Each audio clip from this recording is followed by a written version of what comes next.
not going to perform any magic tricks. But one of the things that I think is really neat is when I see a magic trick done, like if it's a card trick or something like that, sleight of hand, and then the magician himself reveals how it's done. And then I want to start trying to do that too, right? It's just like, I want to know how you did that. Tell me how you did that. I want to know. And maybe some of you have seen that before. Maybe some of you, try to do card tricks or whatever it is. And you want to tell other people, but all of a sudden, you don't want to tell everybody because then everybody gets to know. So the Father today, in the gospel that Father David just read, says that the Father in heaven wants to reveal to each one of us and to reveal to the Son, Jesus, each one of us. And so the Father in heaven doesn't want to keep everything a secret. We believe that there is a God, and that God knows everything. And He wants to share a lot of that with each one of us. And then He says this, "My yoke is easy, and my burden is light." Who has ever here felt burdened? Which means a little stressed out, right? Even our little ones. You feel stressed out. The teacher gives us a little too much homework, or coach is a little demanding. Maybe mom and dad aren't getting along. Just not going so well in life. A little stressed out, burdened. Well, the yoke is easy and the burden is light.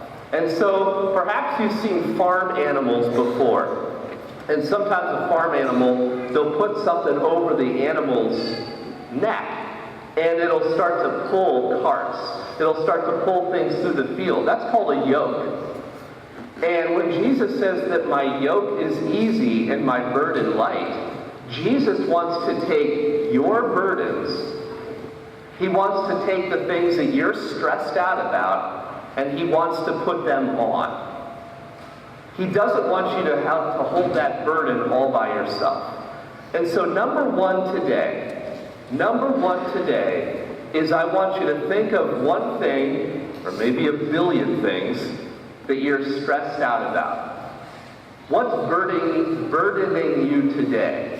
And I want, when you come to communion, or when you come and receive a blessing, I want you to give that over to Jesus. Jesus, help me carry this burden. Help me carry this burden.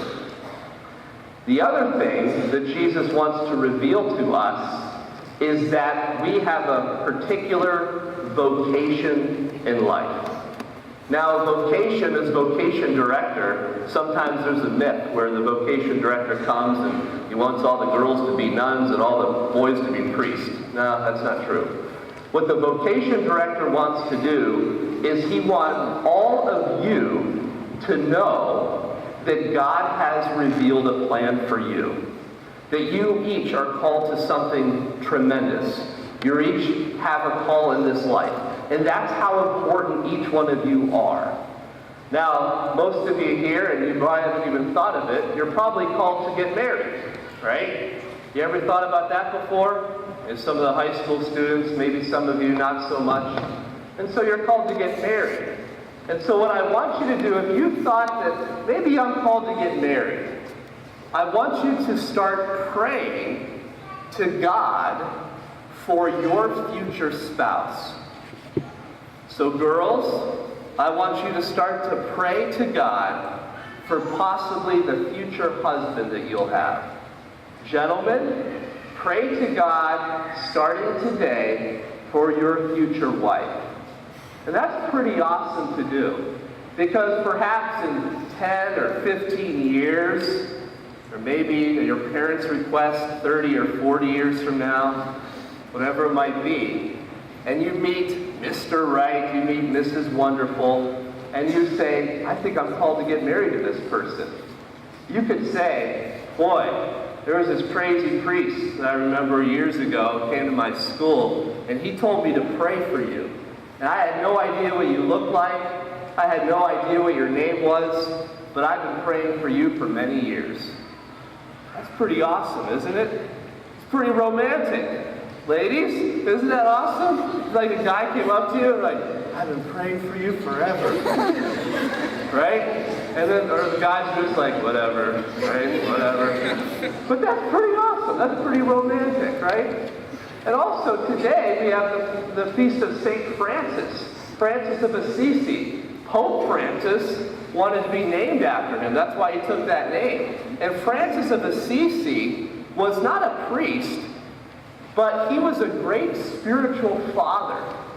A great spiritual father. So he never got married, but he started a whole community. He started a religious order. But he gave his life, not to a specific woman, a wife, but he gave his life to the church and to the people of God.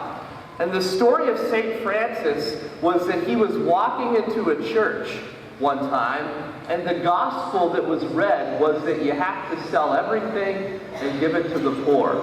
And Francis was pretty rich. You know, he had a lot of stuff. And so he took that literally, and he started to give things away to the people, to the poor, and says, I want to start to live for God. And maybe some of you have thought about that as well. Maybe you've never thought about getting married, but maybe something in your heart says, I don't think I'm called to get married, but I'm called to be a spiritual father or a spiritual mother, right? One of St. Francis's best friends was a woman named St. Clare, and she was a nun. And so they were hand in hand. Boy, they wanted to just build the church. They wanted to do everything for the church. They wanted to do everything for the poor. They really wanted to spend themselves for the upbuilding of the kingdom of God. And that's pretty awesome. So maybe in your heart, you're starting to think about that now. Start praying to God for your future spouse. Start praying to God, God, what are you calling me to do in life? And if you don't think that God has revealed something to you, like God the Father reveals Jesus to us, I want you to, I'm going to make it very practical for you. I want you to take a look at your fingerprints. Take a look at your fingerprints. Okay. Who has an example? Let me see a fingerprint.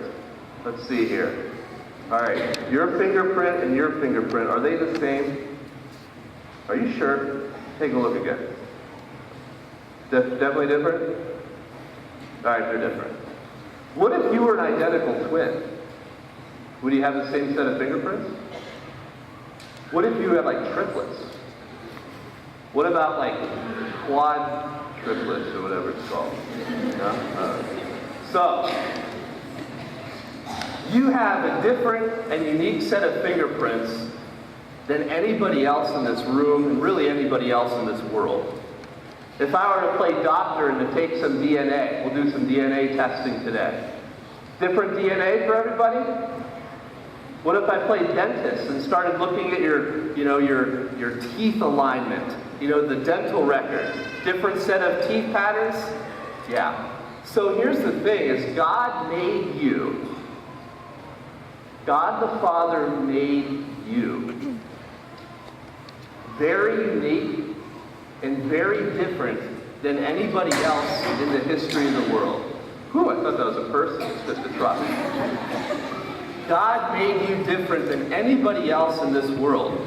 And that means, in a very spiritual way, God has a plan for you different than anybody in this world. There might be a lot of priests, Father David and I, maybe some sisters, a lot of people are married, but in this time and place, oh, I'm going to get the truck for him, all right?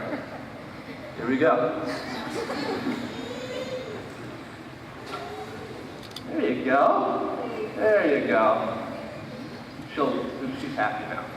Or he. I don't know who it was. So anyway, but God made you this time and place. He's given you a very, very special calling, okay? He's given you a very special calling. And you have to trust that. You really have to trust that and start asking God for that grace. And when we do that, and when we see that in other people too, we start to respect life. We start to respect every single person. The people that are older, people that are unborn, and people sitting next to us. People that are rich, people that are poor, people that don't know God, people that know God. We have to really respect each and everybody in this world because God has revealed a plan to them. What has God revealed to you? Maybe you don't know. Today is the day to start to ask. When you come to communion, when you come to receive that blessing, ask God. Lay your burdens before Him.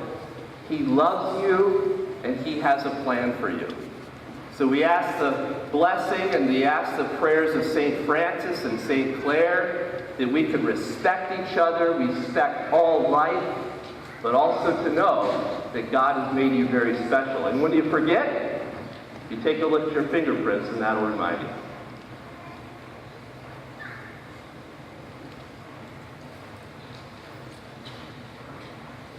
I want to play that toy truck now.